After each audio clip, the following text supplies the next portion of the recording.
Malinche and her multifaceted personality.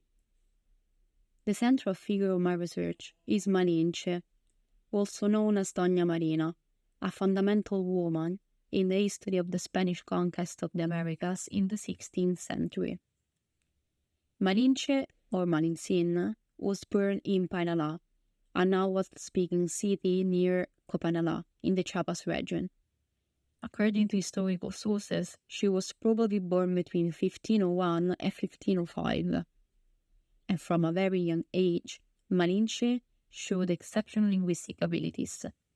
In fact, after being sold as a slave, she quickly learned the Maya language during a period of captivity in Yucatan, in addition to her first language, the Nahuatl. According to the source of Bernardes del Castillo, her knowledge of Nahuatl and Maya made her indispensable to Hernán Cortés, the Spanish conquistador. During the early stages of the conquest, Malinche translated from Nahuatl to Maya, while Jerónimo de Aguilar, another interpreter, translated from Maya to Spanish. Since her linguistic skills proved to be so advanced, she quickly learned Spanish too, becoming Cortés' main interpreter and replacing Jerónimo de Aguilar. This role allowed her to have significant influence in the negotiation between the Spaniards, led by Cortés, and the Aztecs. One of the most fascinating aspects of Malinche's figure is her ability to acquire new languages, and this is why I decided to delve into the language acquisition process. This involves multiple aspects, such as cognitive, behavioral, and social, of which Professor Harry Douglas Brown has specified the main approaches: behavioral, hypnotist, and functional. Malinche, or Malincin, managed to learn these languages so quickly because she was born and raised in a border area, a place of cultural hybridization. An interesting example is the phenomenon of Spanglish, a form of linguistic and cultural hybridization that emerged in border regions, illustrating how languages can interact and evolve in multicultural contexts. And this is what allowed Malinche to become bilingual, probably thanks to a greater mental plasticity or neuroplasticity, which is based precisely on experience.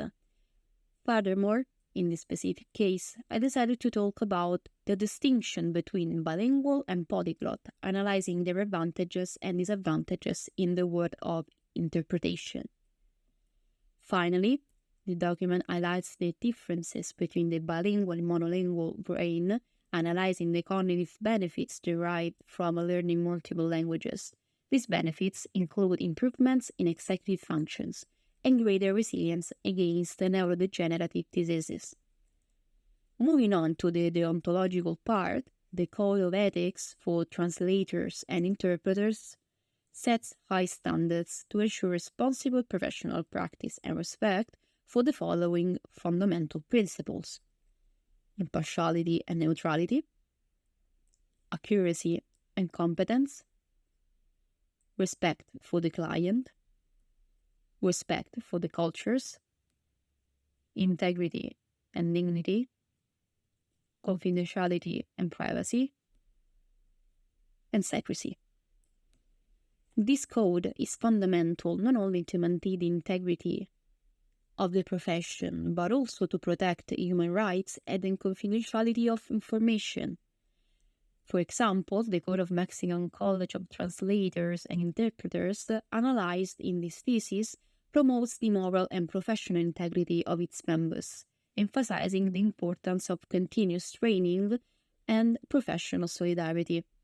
In conclusion, this research not only explores Malinche's linguistic skills, but also their impact on the history, on the culture, and identity of the populations involved in the Spanish conquest. A story invites a reflection on how the use of languages can influence not only communication, but also the formation of individual and collective identity in multilingual societies. Additionally, with this thesis, it is intended to highlight that precisely because words have the power to go beyond the simple white page on which they are inscribed, there is this possibility of rewriting and re-evaluating.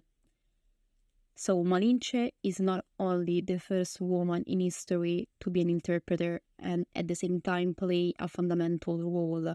She managed to survive in a context that left her no other choices. From being an object, she changed herself into an active subject in a dimension of great challenges and dangers. This thesis therefore invites a revaluation of the figure of the interpreter, which is often overlooked and sometimes belittled.